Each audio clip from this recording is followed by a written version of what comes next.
안녕하세요. 빛을 담은 교회 이정훈 목사입니다. 날씨가 많이 덥습니다. 늘 건강 잘 챙기시고요. 오늘도 우리에게 주시는 기회 말씀을 통해서 또 한 주간 열심히 주를 사랑하며 살아갈 수 있는 저와 여러분들 간절히 축복합니다. 먼저 하나님의 말씀 같이 듣겠습니다. 제4장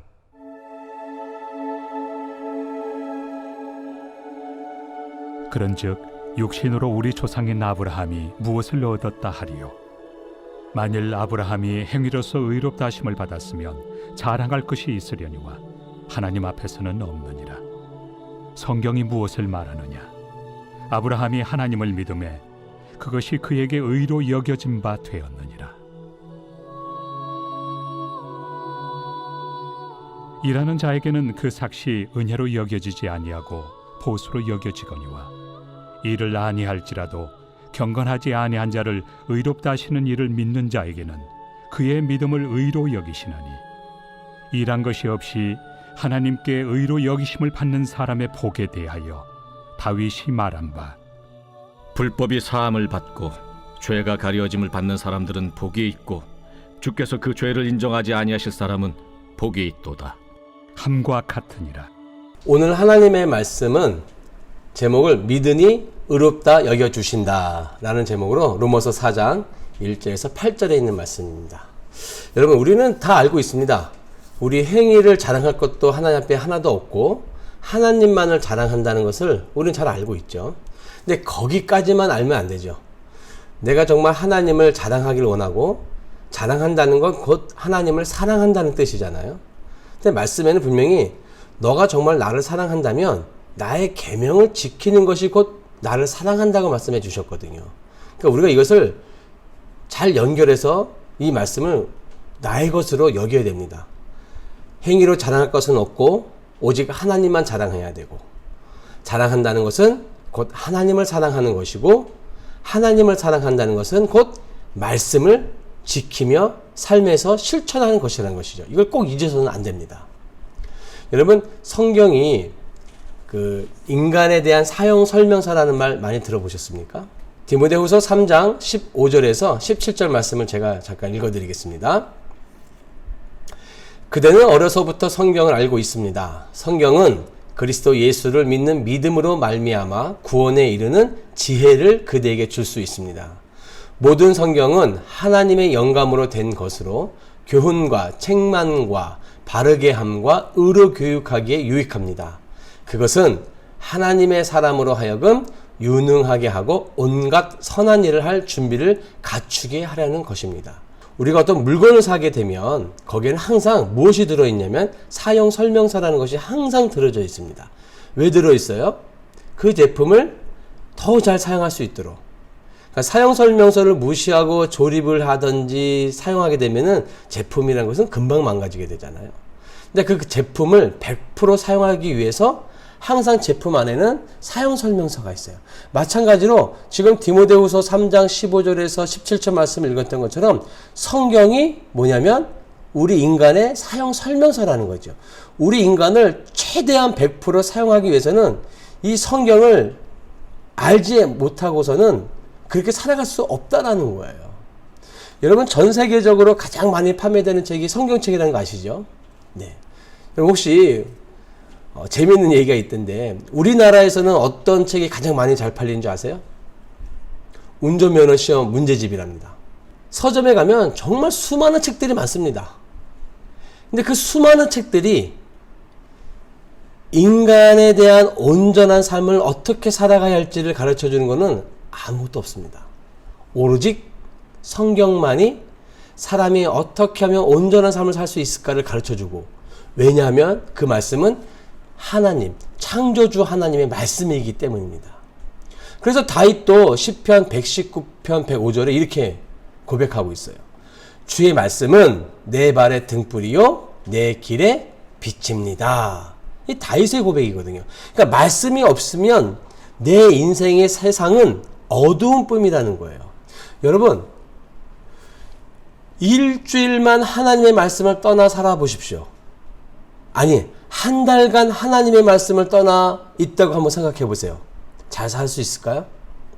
잘 사는 것처럼 보일지 몰라도 그 삶은 모래 위에 집을 짓는 인생과 똑같습니다. 그러니 하나님을 모르고 이 세상에서 살아가고 있는 사람들을 부러워할 이유가 하나도 없어요. 왜요? 그들의 삶은 모래 위에 집을 짓는 인생이기 때문에 그래요. 하나님의 말씀을 모르고 살아가는 사람이 우리 인간이 어떻게 살아갈지를 잘 알겠어요?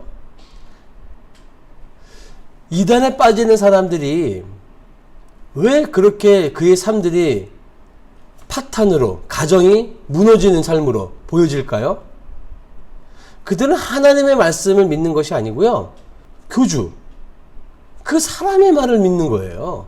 사람의 말이 어떻게 우리 인간의 사형 설명서가 될 수 있겠어요?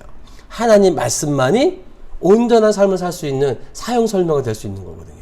근데 이것을 온전히 깨달았던 사람이 바로 바울이에요. 그 바울이 그래서 오늘 그 이야기를 이어가는 거예요. 바울이 하나님 말씀만이 내가 어떻게 살아가야 할지를 가르쳐주고 방향을 가르쳐준다는 것을 분명히 깨달았던 사람이에요. 자, 오늘 바울의 고백을 한번 볼까요? 로마서 4장 1절에서 2절 말씀입니다. 그러면 우리는 우리의 조상 아브라함이 무엇을 얻었다고 말할 수 있겠습니까?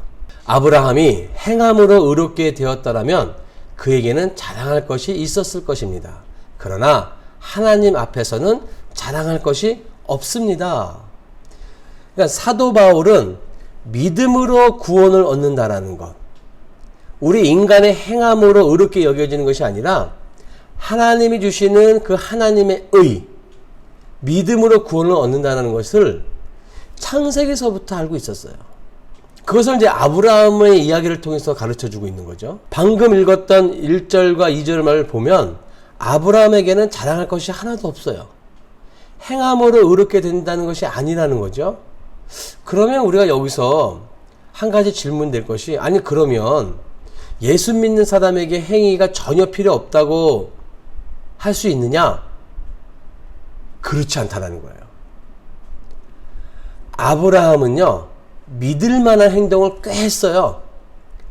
헤브론에 가서 하나님과 교제를 나누었고 하나님을 영접했으며 조카 롯에게 양보했고 소돔에 있는 롯을 구하기 위해 기도도 했죠.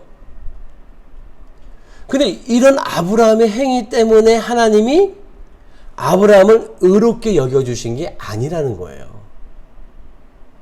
자, 로마서 4장 3절. 성경이 무엇을 말하고 있습니까? 아브라함이 하나님을 믿으니 하나님께서 그것을 의로움으로 인정하여 주셨다. 여기 보니까 아브라함이 하나님을 믿었대요. 그럼 그게 아브라함의 행위 아닌가요? 이렇게 볼 수 있는데, 그 아브라함이 하나님을 믿을 수 있었던 것조차도 하나님이 주신 거기 때문에 그래요. 이게 무슨 말이냐? 그 하나님을 믿었던 그 믿음을 자랑할 수 없는 이유는 아브라함이 우상을 섬기던 사람이었잖아요. 하나님을 모르고. 그러니까 하나님에 대해서 전혀 알지 못했던 아브라함에게 누가 먼저 찾아오신 거예요? 누가 먼저요? 하나님이 먼저 찾아오셔서 그에게 말씀해 주신 거죠. 그에게 구원을 베풀어 주시는 거죠. 먼저 찾아오셔서. 그러니 아브라함의 입장에서는 아브라함을 믿은 것이 어떤 자기의 어떤 의로움으로 믿은 것이 아니라 하나님이 먼저 찾아와 주신 그 은혜로 인해서 자기가 하나님을 믿게 된 거죠. 그러니 자신의 어떤 행위를 자랑할 것이 아니라 나를 찾아와 주신 하나님의 은혜를 자랑할 수밖에 없는 거예요. 하나님의 은혜를 자랑할 수밖에 없으니까 무슨 행동을 하는 거예요? 창세기 12장 4절과 5절에 아브라함은 주께서 말씀하신 대로, 주님의 말씀대로 길을 떠났다. 롯도 그와 함께 길을 떠났다. 아브라함이 하란을 떠날 때 나이는 75이었다. 아브라함은 아내 사레와 조카 롯과 하란에서 모은 재산과 거기에서 얻은 사람들을 거느리고 가나안 땅에 이르렀다. 이게 무슨 말이에요? 하나님이 나를 먼저 찾아와 주신 것이 은혜가 너무 감사해서 그 은혜를 자랑하기 위해서 하나님을 사랑하니까 이런 행동이 나오는 거예요. 어떤 행동이야? 말씀을 따라 이제 그 우상을 섬기던 집에서 하나님이 말씀하신 그 가나안 땅으로 이사하는 행동을 하는 거예요. 여러분, 쉬워요? 쉬운 거 아니에요. 하란은요, 문화가 꽃핀 도시였어요. 아브라함이 살던 도시가요. 그런데 반면에 하나님이 가라 하는 가나안 땅은요, 항무지예요. 이동하는 게 쉬운 게 아니에요. 여러분, 문화가 잘 형성되어 있던 곳에서 살다가 여러분 시골로 이사 가는 거 쉬우세요? 쉽지 않아요. 그런데 아브라함에게는요, 자신을 찾아와 주신 하나님의 사랑이 너무 감사하니까 그 감사함에 뭐가 나오는 거예요? 말씀에 순종하는 행동이 나오는 거예요. 그러니까 그 행동 때문에 하나님이 의롭게 여겨주시는 게 아니죠. 그건 당연히 하나님을 먼저 찾아와 주신 하나님의 은혜에 감사해서 나오는 행동의 수반인 거예요. 이해하셨죠? 그러니까 중요한 것은 하나님을 믿는 믿음은 반드시 행동을 수반해야 된다는 거죠. 그러니까 하나님을 믿는다는 것은 그분의 말씀을 지키는 것이고, 말씀을 지키는 것이 곧 그분을 사랑하는 것이고, 그분을 자랑하는 행동이 되는 것이에요. 여러분, 하나님을 믿을 때 이 하나님의 이 구원은 아주 개별적입니다. 아주 지극히 개별적입니다. 에스겔서 14장 14절 말씀에 보면, 비록 그 나라 가운데 노아와 다니엘과 욥 이 세 사람이 있다 하더라도 그 세 사람은 자신의 의로 말미암아 자신의 목숨만 겨우 건질 것이다. 나주 하나님의 말이니라. 여러분, 에스겔은요, 유다가 멸망하는 그 시기와 또한 그 이스라엘 백성들이 바벨론으로 포로로 잡혀가는 그 시기에 활동했던 선지자예요. 그러니까 포로로 잡혀가서 그 백성들을 위로하며 다시 하나님의 회복시켜 주실 것이라는 것을 예언하던 선지자였죠. 근데 백성들의 삶이 뻔하잖아요. 포로잖아요. 이 상황에서 그들의 믿음을 지킨다는 거 쉽지 않죠. 그런 자들에게 이 말씀을 하신 이유가 뭐예요? 옆에 있는 사람이 잘 믿는다고 해서 너가 구원받는 게 아니라는 거예요. 노아, 세상 사람들이 비웃는 가운데서도 믿음으로 방주를 완공했던 사람입니다. 다니엘, 하나님을 향한 믿음을 지키기 위해 사자굴에 던져지는 것도 두려워하지 않았던 사람입니다. 욥은 뼈를 깎는 고통과 환난을 믿음으로 이겨냈었어요. 모두가 최고의 의인들입니다. 그런데 그들이 믿음으로 아무리 큰 의를 얻었다 할지라도 의로는 자기 한 생명밖에 구하지 못한다는 거예요.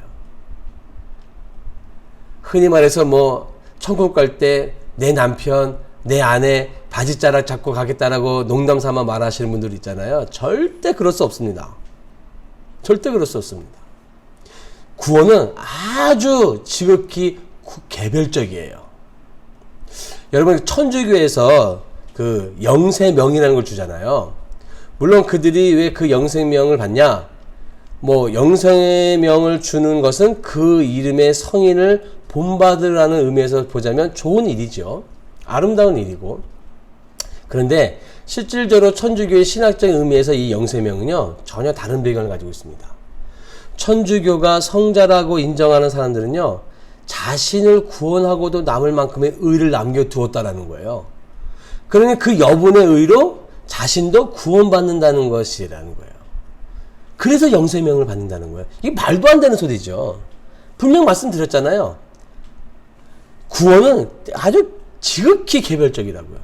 내가 더 큰 삶을 살았다고, 더 의로운 삶을 살았다고 그 의로운 게 남아서 남까지는 구원해준다? 이건 면죄부가 아니에요. 여러분,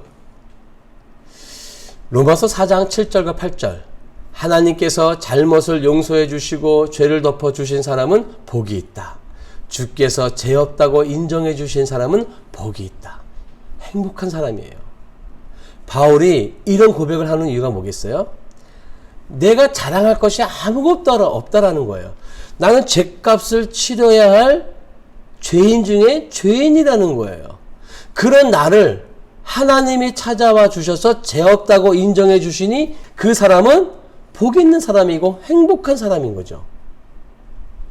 죽을 수밖에 없는 영원한 영생을 얻지 못하는 내 인생에 예수님이, 하나님이 내게 찾아와 주셔서 내 잘못을 용서해 주시고 죄를 덮어 주시니 나는 행복한 사람이죠. 복 있는 사람이죠. 그러니 내가 자랑할 게 있어요? 내가 무슨 자랑할 게 있어요? 아무것도 없어요. 내가 자랑할 것은 그렇게 나를 찾아와 주신 하나님을 자랑할 수밖에 없는 거죠. 또 말씀드리지만 그 하나님을 사랑한다고 한다면 그 사랑에는, 그 믿음에는 반드시 행동이 수반되어야 된다는 거예요. 그 행동의 수반은 뭐라고요? 말씀을 지키는 것, 계명을 지키는 거예요. 여러분, 겁쟁이처럼 살던 아브라함도요, 하나님이 찾아와 주시니까 믿음의 조상으로 세워주세요. 한 가정을 파괴했던 가정 파괴범 다윗도 하나님이 찾아와 주시니까 이스라엘 건국의 아버지로 세워주세요. 우리 또한 하나님을 믿음으로 인하 이와 같은 은혜를 우리가 누릴 수 있는 거예요.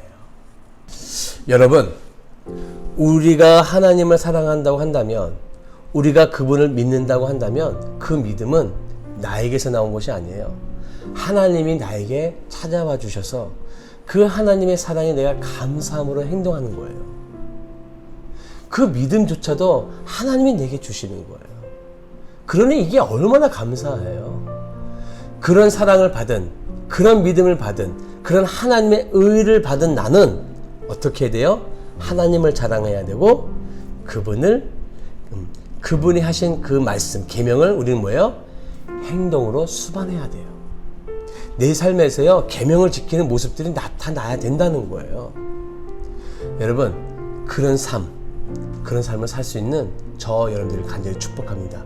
노력하셔야 돼요. 언젠가 말씀드렸지만 신앙의 루틴을 만들어야 돼요.